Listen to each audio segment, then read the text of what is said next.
Was quite interested in electric cars from when I was doing my undergrad physics, and in fact, I originally came out to California to do a PhD at Stanford in applied physics and material science to work on ultracapacitors in electric cars.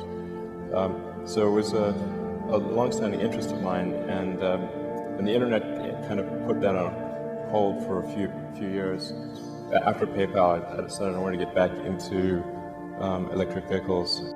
The reason for Tesla was not because I thought that there was some huge opportunity in electric cars, or that I thought it was some rank-ordered best way to get a return on investment or something like that.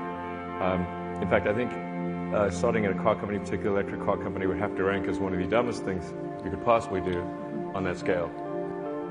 And it may seem like, I mean, today obviously we've got quite a high market cap.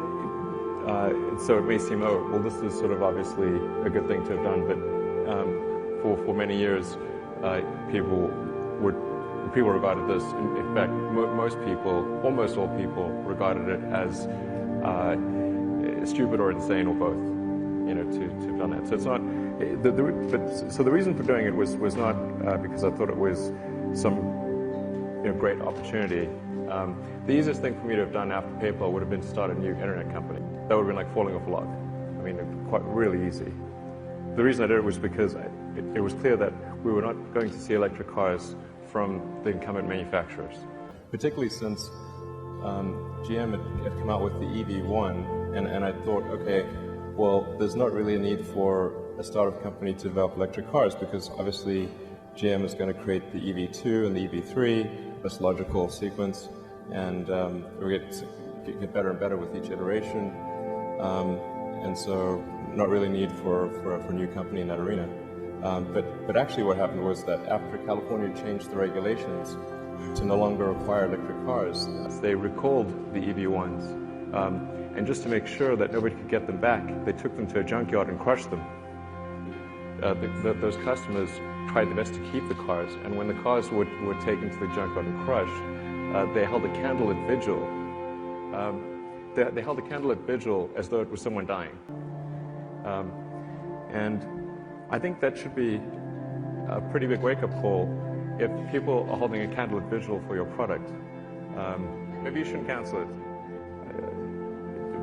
But they did. So the reason for Tesla was to show that it actually is possible to create a compelling electric car, or, you know, a long-range car, electric car. And if you did that people would buy it, because the car industry was operating on what I believe to be two false premises. One was that you could not make a compelling electric car, one that was aesthetically appealing, long-range, high performance, all these things, and that even if you did all those things, the car industry's opinion was that people would still not buy it because it was electric. I think it's important that we transition to sustainable transport.